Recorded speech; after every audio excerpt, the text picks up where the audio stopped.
Intraday के अंदर बहुत सारे ट्रेडर्स चार्ट के ऊपर सपोर्ट रेजिस्टेंस ड्रॉ करने के लिए पिवट पॉइंट इंडिकेटर को प्लॉट कर लेते हैं। इससे उनके सामने चार्ट के ऊपर काफी सारे सपोर्ट रेजिस्टेंस लाइन ड्रॉ हो जाता है और ये ट्रेडर इसको यूज करके अपना बाय सेल डिसीजन लेता है और ये इंडिकेटर इंट्राडे के अंदर काफी अच्छा सिग्नल भी देते हैं। लेकिन बिगिनर ट्रेडर्स इस इंडिकेटर को डीपली समझे भी नहीं, कुछ रूल्स को याद कर लेते हैं और उसके अकॉर्डिंग ट्रेड करने लग जाते हैं, जिससे उनको फेक सिग्नल भी बहुत ज्यादा मिलता है, जिसके कारण उन्हें ट्रेडिंग में लॉस होता रहता है। तो आज इस वीडियो देखने के बाद पिवट पॉइंट्स इंडिकेटर्स के बारे में आपको डीप नॉलेज हो जाएगा और ये इंडिकेटर को इंट्राडे के अंदर प्रैक्टिकली यूज कैसे करना होता है वो भी आपको सिखाया जाएगा। तो इस कंसेप्ट को कंप्लीट समझने के लिए और पिवट पॉइंट इंडिकेटर को इंट्राडे के अंदर अपने ट्रेडिंग में शामिल करके अच्छा रिजल्ट लाने के लिए इस वीडियो का एक भी पॉइंट मिस मत करना। इस वीडियो में आपको प्रैक्टिकल और काफी अच्छा जानकारी दिया जाएगा।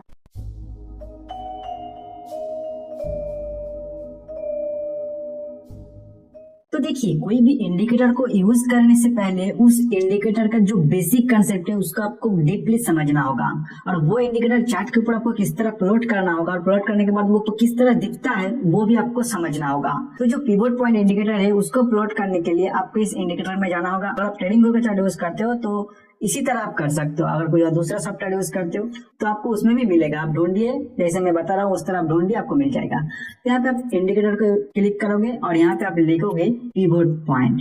तो यहाँ पे आ गया पिवट पॉइंट स्टैंडर्ड, इसके ऊपर आप क्लिक कर दोगे। तो यहाँ पे आप देख सकते हो कि चार्ट के ऊपर ओरिजेंटल लाइन की तरह बहुत सारा लाइन यहाँ पे लग चुका है और ये जो लाइन आपको दिखाई दे रहा है ये डे डिवाइडर, मतलब ये जो कैंडल स्टिक है ये 15 मिनट का कैंडल स्टिक है और ये बैंक निफ्टी का कैंडल स्टिक है और ये हर एक दिन का है, मतलब एक एक दिन में इतना कैंडल बना, फिर एक दिन में इतना बना। और इसमें जो ओरिएंटल लाइन है आप देखोगे हर एक दिन का अलग अलग लेवल पे ये लगा हुआ है। तो ये किस तरह लग रहा है ये लाइन, उसको पहले आपको समझना होगा। और ये सब लाइन इस दिन का प्राइस एक्शन जो बन रहा है उसके ऊपर सपोर्ट और रेजिस्टेंस का काम करता है, लेकिन उसको किस तरह आपको यूज करना है वो मैं आपको आगे बताऊंगा। लेकिन ये कहाँ से आ रहा है, ये सब लाइन आ कहाँ से रहा है उसको आपको समझना होगा। तो उसको समझने के लिए मैं आपको कुछ कैलकुलेशन भी दिखाऊंगा। देखिए, कैलकुलेशन जरूरी नहीं है आपका ट्रेडिंग के टाइम, लेकिन ये कंसेप्ट समझने के लिए आपको कैलकुलेशन को समझना ही होगा कि कहाँ से आ रहा है ये लाइन। अगर आपको वो कंसेप्ट पता नहीं होगा कि कहाँ से आ रहा है तो आप उतना अच्छे से इसको यूज नहीं कर पाओगे, मतलब इसको फील नहीं कर पाओगे यूज करते टाइम। तो वो कैलकुलेशन देखना आपके लिए बहुत ही इंपॉर्टेंट है। तो इसका भी सेटिंग आप चेंज कर सकते हो। मैं पहले आपको कैलकुलेशन दिखा देता हूँ, फिर ये जो पिवट पॉइंट का जो सेटिंग है वो आप किस तरह चेंज कर सकते हो, आपको किस तरह लगाना है वो भी दिखाऊंगा। तो मैं इसको ऑफ कर लेता हूँ। तो देखिए, किसी भी दिन का पिवट पॉइंट जो लेवल आता है यहाँ पे वो आता है उसका प्रीवियस दिन का जो प्राइस पॉइंट है उससे कैलकुलेशन करके यहाँ पे प्लॉट किया जाता है। जैसे यहाँ आज का प्राइस एक्शन यहाँ पे बना हुआ है तो आज का जो प्राइस एक्शन बना है इसका प्राइस पॉइंट लिया जाएगा और उससे कैलकुलेशन करके नेक्स्ट डे का पिवट पॉइंट प्लॉट किया जाएगा। तो इसका नेक्स्ट डे जब मार्केट ओपन होगा उस टाइम आपको यहाँ पे आपको पिवट पॉइंट मिल जाएगा। ऐसे प्लॉट किया जाता है, आपको दिखा रहा हूँ मैं पहले यहाँ पे देखिए। तो देखिए, इस दिन का पिवट पॉइंट को प्लॉट करने के लिए प्रीवियस प्राइस एक्शन को देखना है, मतलब प्रीवियस दिन का प्राइस एक्शन को पूरा देखा जाएगा और जो प्रीवियस दिन का हाई है उसको देखा जाएगा, जो लो है उसको देखा जाएगा, जो क्लोजिंग प्राइस है उसको देखा जाएगा।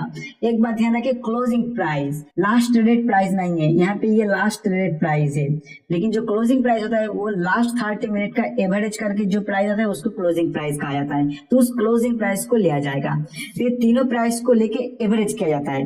मैं आपको एक फॉर्मूला दिखाता हूँ और एक फॉर्मूला का चार्ट भी आपके सामने लास्ट में आ जाएगा, उस चार्ट को आप नोट कर लेना। फिर उस चार्ट को आप देखोगे तो आपको इजिली समझ आएगा, लेकिन मैं आपको मैन्युअली ड्रॉ करके भी अभी दिखाऊंगा। पिवट पॉइंट मतलब जो फास्ट जो लाइन बनता है वो लाइन कहाँ से आता है। तो पिवट पॉइंट का फॉर्मूला है प्रीवियस डे का हाई लिया जाएगा प्लस लो लिया जाएगा प्लस क्लोज लिया जाएगा, ये तीनों को प्लस करके 3 से डिवाइड कर दिया जाएगा। तो हम मान लेते हैं कि जो हाई है वो है 120, जो लो है वो है 110 और जो क्लोज प्राइस है वो है 115। तो हाई लो क्लोज ये हो गया तो आपका 120, 110 और 115 डिवाइडेड बाय 3, तो हो रहा है 345 डिवाइडेड बाय 3 इक्वल टू 115। ये हो गया आपका पिवट पॉइंट। तो इसका पिवट पॉइंट तो 115 मतलब जो क्लोजिंग प्राइस है वही पॉइंट पर नेक्स्ट डे का पिवट पॉइंट आ रहा है, तो यहाँ पे इसका पिवट पॉइंट प्लॉट कर दिया जाएगा। ये हो गया पिवट पॉइंट नेक्स्ट डे का। फिर इसका नेक्स्ट डे जब प्लॉट किया जाएगा तो इसका हाई लो क्लोज प्राइस को एवरेज करके उसका जो प्राइस पॉइंट आएगा वहां प्लॉट कर दिया जाएगा।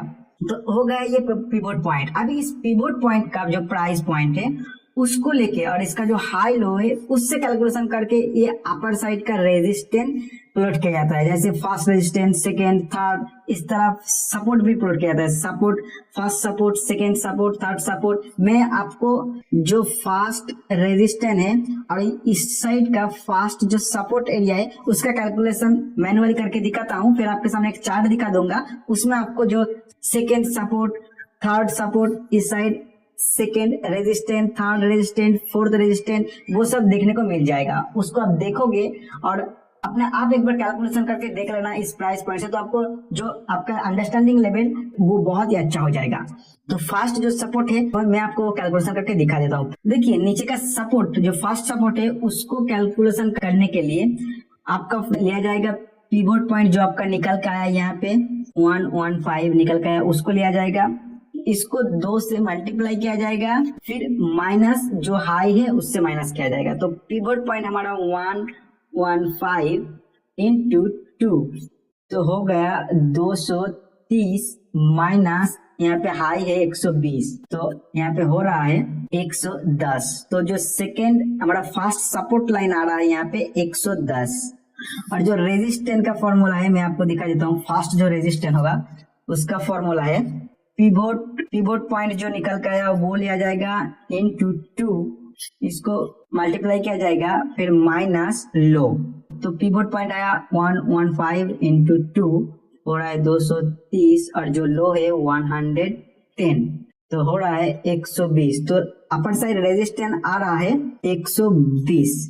तो फर्स्ट पिवट को निकाला गया इस हाई लो और क्लोज को लेके, फिर उस पिवट पॉइंट को लेके और ये जो हाई या लो बन रहा है इसको लेके भी एक फॉर्मूला बना के जो सपोर्ट लाइन है इसको बनाया गया, फिर ये अपर साइड का रेजिस्टेंस बनाया गया। इसी तरह रेजिस्टेंस 2, रेजिस्टेंस 3, रेजिस्टेंस 4, इस साइड सपोर्ट 1, सपोर्ट 2, सपोर्ट 3 का भी अलग अलग फॉर्मूला है, उसको आप देख के यहाँ पे ड्रॉ कर सकते हो। तो आपके सामने अभी एक चार्ट आ रहा है, उसमें आप देख सकते हो कि पिवट पॉइंट का फॉर्मूला है, उसके नीचे सपोर्ट 1 का, फिर नीचे सपोर्ट 2 का, फिर नीचे सपोर्ट 3 का, फिर नीचे सपोर्ट 4 का।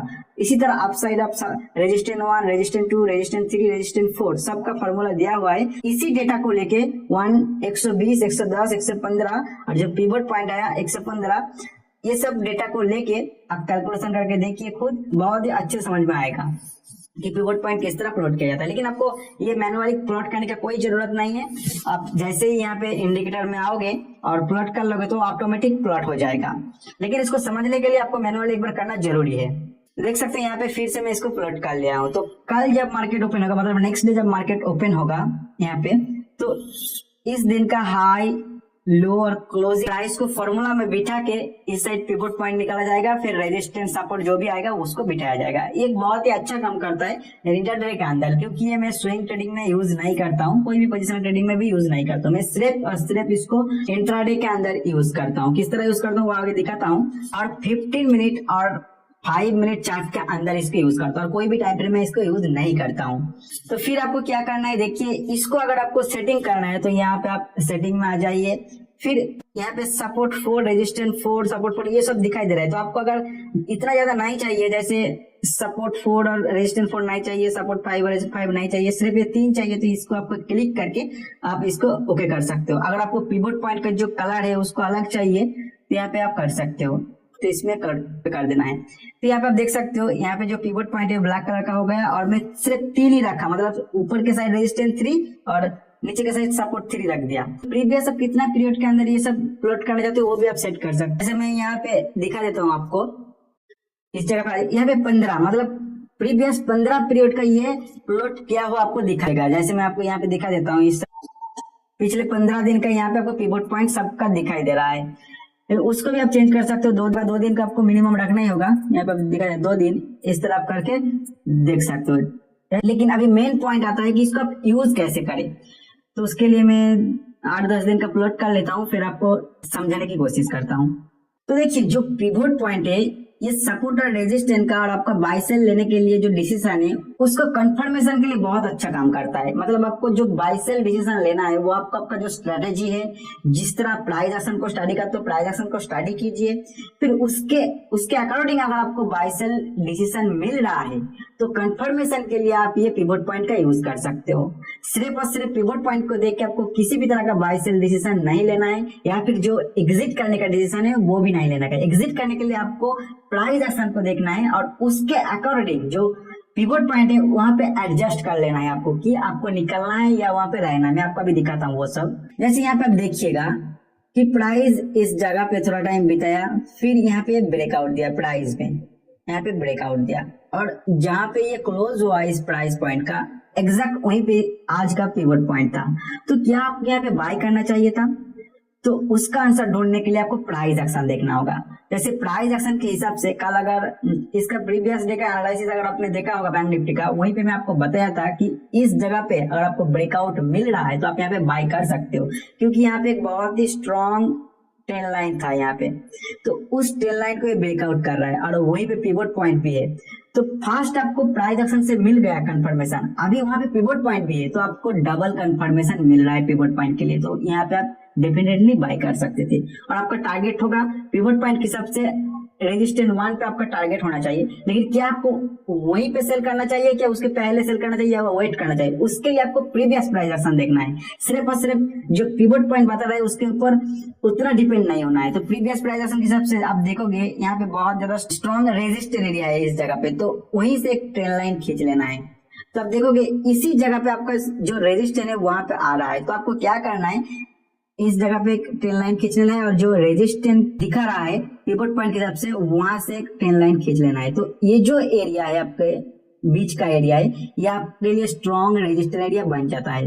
कैसे कर रहे हो आप? प्राइस एक्शन को देख रहे हो प्लस पिवट पॉइंट से जो रेजिस्टेंस निकल के आ रहा है उसको कंबाइन कर रहे हो यहाँ पे आप। फिर जब प्राइस यहाँ पे आ रहा है, क्या आपको तुरंत निकल जाना है? नहीं निकल जाना है। इस टाइम आपको 15 मिनट चार्ट है तो आपको 5 मिनट चार्ट में चला जाना है। और इसके बीच जो प्राइस, ये जो ट्रेंड लाइन है अपर साइड का ट्रेंड लाइन है, इसके बीच जब प्राइस चल रहा है उस टाइम का प्राइस एक्शन देखना है। और जो बायर और सेलर है उसके अंदर जो फाइट हो रहा है उसको देखना है। अगर यहाँ पे बायर स्ट्रॉन्ग हो रहा है सेलर से भी तो आपको यहाँ पे एग्जिट नहीं करना है, आपका ट्रेलिंग स्टॉप लॉस का यूज करना है और यहाँ पे बने रहना है। अगर आपको दिखाई दे रहा है कि यहाँ पे नहीं, यहाँ पे सेलर ज्यादा स्ट्रांग हो रहा है तो आपको वहाँ पे एग्जिट कर जाना है, क्योंकि आपको डबल कंफर्मेशन है यहाँ पे। एक तो यहाँ पे प्राइस एक्शन है और दूसरा पिवट पॉइंट है।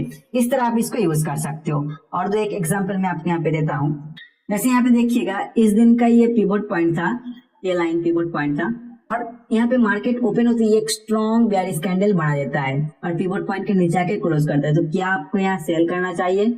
तो मेरे हिसाब से यहाँ सेल नहीं करना चाहिए, क्योंकि देखिए इतना ज्यादा स्ट्रॉन्ग बेयरिश कैंडल बन चुका है और इसका जो प्राइस है कितना लॉन्ग देखिए आप। अगर आप यहाँ पे सेल किए होते तो आपका जो स्टॉप लॉस होगा यहाँ पे होगा तो बहुत लॉन्ग हो जाता है, तो आपका जो टारगेट और स्टॉप लॉस का जो डेट वो ठीक नहीं बैठेगा। तो इस जगह पे आपको सेल नहीं करना चाहिए था। तो आप सिर्फ और सिर्फ अगर पिवट पॉइंट को देखे होते तो यहाँ पे आप सेल कर दिए होते। लेकिन आपका जो ट्रेड मैनेजमेंट है, जो मनी मैनेजमेंट है, उसको भी आपको इसके अंदर इनकॉर्पोरेट करना है, उसको भी देखना है क्या वो फिट बैठ रहा है इस जगह पे। अगर नहीं बैठ रहा है तो यहाँ पे सेल नहीं करना चाहिए था। फिर क्या हुआ, नेक्स्ट जो सपोर्ट एरिया उसको भी ब्रेक कर देता है, तो क्या आपको यहाँ पे सेल करना चाहिए था? तो इस जगह पे आप सेल कर सकते थे। और इसके लिए टारगेट कहाँ पे रखना है, यहाँ पे सपोर्ट 2 पे रखना चाहिए था। तो उसके लिए आपको प्रीवियस प्राइस एक्शन देखना है। तो यहाँ पे आप देखोगे बायर और सेलर के बीच में थोड़ा फाइट हुआ था, मतलब यहाँ पे बायर और सेलर प्राइस को अपने कंट्रोल में करने की कोशिश किया था। तो यहाँ से इसका हाई से आप एक ऐसे ट्रेंड लाइन खींचोगे और इसका लो से एक ट्रेंड लाइन खींचोगे इस तरह। ये जो जोन आपके पास मिल रहा है ये आपके पास एक सपोर्ट जोन मिल रहा है। तो जैसे यहाँ पे आप सेल कर चुके हो तो प्राइस इस जगह पे आने के बाद आपको देखना है प्राइस एक्शन को 5 मिनट में जाके कि बायर और सेलर के बीच में किस तरह फाइट हो रहा है। अगर आपको दिखाई दे रहा है कि बायर कंट्रोल ज्यादा कर रहा है सेलर से भी तो उस टाइम आपको निकल जाना है। लेकिन अगर आपको दिखाई दे रहा है कि सेलर प्राइस को कंट्रोल ले रहा है बायर से भी ज्यादा तो आपको वहाँ पे बने रहना है। तो आशा करता हूँ ये जो पिवट पॉइंट का कंसेप्ट है वो किस तरह यूज करना है आप समझ चुके हैं, और जो इसका बेसिक कंसेप्ट है मतलब ये कहाँ से आ रहा है किस तरह है वो भी आप समझ चुके हैं। और एक चीज मैं बताना चाहूंगा, इस तरह मैं लाइन नहीं लगाता हूँ, ऐसे चार्ट के ऊपर इस तरह बहुत ही कम लगाता हूँ, क्योंकि मुझे बहुत इरिटेशन होता है जैसा स्कूल देखने के लिए अगर ये मैं लगा लेता हूँ तो उसके लिए मैं क्या करता हूँ, जिस दिन का प्राइस एक्शन खत्म हो जाता है, मतलब आज इसका प्राइस एक्शन क्लोज हो गया, तो मैं तुरंत इसका जो लो बनाया वो प्राइस एक्शन ले लेता हूँ, हाई जो है वो ले लेता हूँ, और जो क्लोज है वो ले लेता हूँ। फिर एक्सेल में चला जाता हूँ, एक्सेल में मेरा फॉर्मूला लगा हुआ है, वहां पे जाके इसको प्लॉट कर देता हूँ और वहां से मुझे नेक्स्ट डे का पिवट पॉइंट मिल जाता है। तो वो मैं एक नोटबुक में लिख लेता हूँ कि इसका पिवट पॉइंट कौन सी प्राइस पॉइंट पर है। फिर इस नोटबुक को मैं मेरा ट्रेडिंग डेस्क के ऊपर रख देता हूँ। तो उसके बाद जब प्राइस चलता है मैं उस नोटबुक से देख लेता हूँ कि कहाँ इसका पिवट पॉइंट है, कहाँ इसका रेजिस्टेंस है, उसी हिसाब से मैं इसको ट्रेड करता हूँ। मैं ज्यादातर इसमें चार्ट में नहीं लगाता हूँ पिवट पॉइंट को, मैं नोटबुक में लिख के ऐसा करता हूँ। तो आपको भी अगर उस तरह का अच्छा लगे तो आप कर सकते हो, लेकिन अगर आपको लगे ऐसे चार्ट के ऊपर ही लगाना सही है तो आप ऐसे भी कर सकते हो। तो पिवट पॉइंट के बारे में मैं जो कुछ भी जानता था, जिस तरह मैं इसको यूज करता हूँ, सब कुछ आपको बता दिया। अभी आप इसके ऊपर फर्दर स्टडी कीजिए। आपको अगर और भी नया तरीके से इसको यूज करने में मजा आता है, आपको अच्छा रिजल्ट मिलता है, तो आप उसमें यूज कर सकते हैं। लेकिन मेरा जो यहाँ पे एक्सपीरियंस है पिवट पॉइंट के ऊपर, मैं आपके साथ शेयर कर चुका हूँ। आशा करता हूँ ये वीडियो आपको अच्छा लगा, और अगर अच्छा लग रहा है इस तरह का लर्निंग वीडियो तो हमें कमेंट सेक्शन में जरूर बताना, और इस चैनल को अगर सब्सक्राइब नहीं किया है तो सब्सक्राइब जरूर कर लेना। इस वीडियो में फिलहाल इतना ही, मिलते हैं नेक्स्ट वीडियो में।